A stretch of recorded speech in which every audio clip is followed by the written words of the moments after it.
சோதனைக்கெல்லாம் அஞ்சுகிறவர் அல்ல தமிழக முதல்வர். திராவிட மாடல் ஆட்சி நடத்துகின்ற அஞ்சாத உள்ளத்தோடு அனைத்தையும் சந்திக்கின்ற ஆற்றல் பெற்ற முதலமைச்சர் ஆர்வீர் சகோதரர் தளபதி மு.க. ஸ்டாலின் அவர்கள் ஆவார்கள்.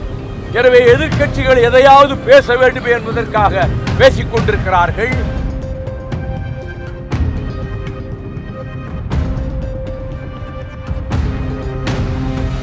பத்திரிகை உலகில் எவரும் செய்ய முடியாத சாதனைகளை செய்து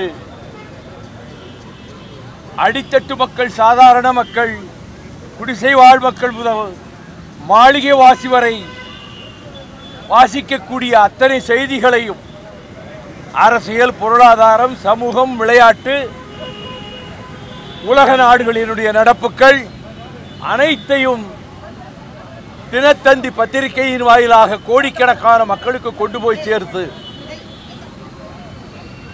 அந்த திருப்பத்தை, அந்த அதிசயத்தை ஏற்படுத்திய தமிழர் தந்தை ஐயா ஆதித்தனாருடைய 44வது நினைவு நாள் ஆகிய இன்று அவருக்கு புகழஞ்சலி செலுத்துகிறோம். என்னுடைய திருமணத்தை ஐயா ஆதித்தனார் தலைமையில் நீதிபதி ரத்னவேல் பாண்டியன் முன்னிலையில் நடமாடும் பல்கலைக்கழகம் அண்ணன் டாக்டர் நாவலர் அவர்கள் திருக்குற்றாலத்திலே 71 நடத்தி வைத்தார்கள்.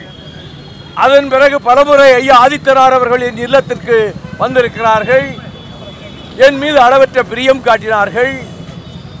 அவர்கள் ஈழத் தமிழர்களுக்காக அவர் முழுக்க முழுக்க யாரும் ஆதரிக்காத நிலையில் முழுக்க அவர் தந்தி ஏட்டை மட்டுமல்ல பல வகைகளிலும் உதவிகள் செய்து கவிஞர் காசியானந்தனை அதை போல அவருடைய இயக்க நிகழ்ச்சிகளை அங்கே கொண்டு போய் சேர்ப்பதற்கு பலருக்கும் உதவி செய்து வந்தார்.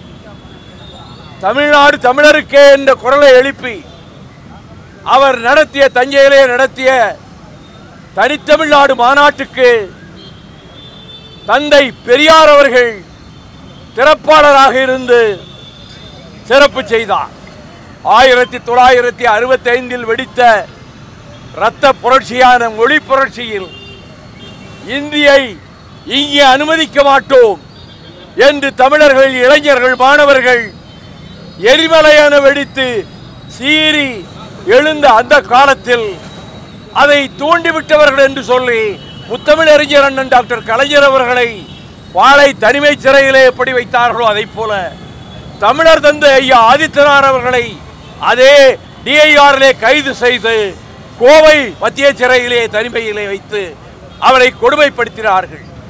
அனைத்தையும் தாங்கிக் கொண்டு அவர் தமிழருடைய கலாச்சாரம், நாகரீகம், தமிழர் வரலாறு இவற்றை தமிழ் மக்களுக்கு கொண்டு போய் சேர்ப்பதோடு விளையாட்டு போட்டிகளிலே கூட சடுகுடு விளையாட்டு, இன்றைக்கு கபடி என்று சொல்லப்படுகிற அந்த விளையாட்டையும் ஊக்குவித்து அதன் வழியிலே அதன் பிறகு அவரது 2வது மைந்தர் ஐயா சிவந்தி ஆதித்தனார் அவர்கள் தினத்தந்தி ஏட்டினை இந்தியாவிலேயே அதிக பிரதிகள் மக்கள் வாங்குகிற ஏடாக நடத்தி விளையாட்டுத் துறையிலும் தமிழகத்துக்கு, இந்தியாவுக்கு பெருஞ்சிறப்புகள் சேர்த்து கொடுத்தார்.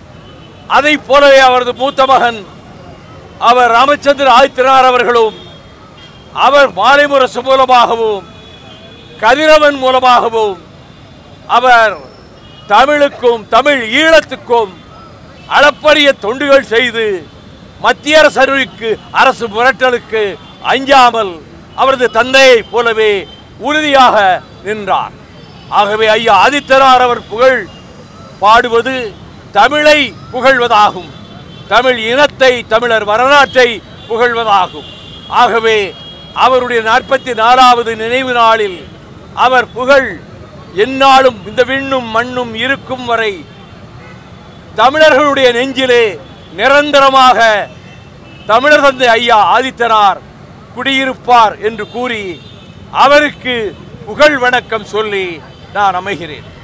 இன்றைக்கு நடைபெறக்கூடிய நிதி ஆயோக் கூட்டத்தில் முதலமைச்சர் பங்கேற்கிறாரு. எதிர்க்கட்சிகள் கடுமையான விமர்சனங்கள் வைக்கிறாங்க.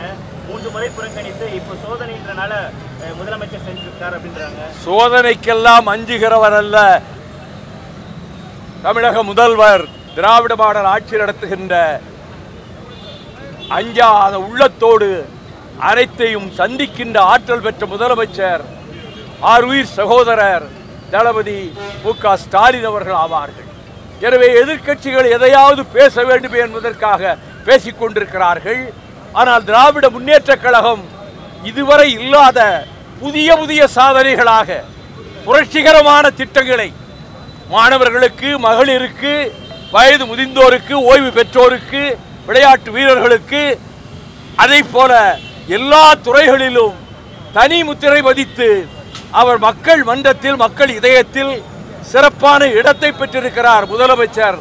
இந்த எதிர்க்கட்சிகளினுடைய விமர்சனம் அவர்களுக்கு வேறு வழி கிடையாது. எதையாவது சொல்ல வேண்டும் என்பதற்காக சொல்லிக் கொண்டிருக்கிறார்.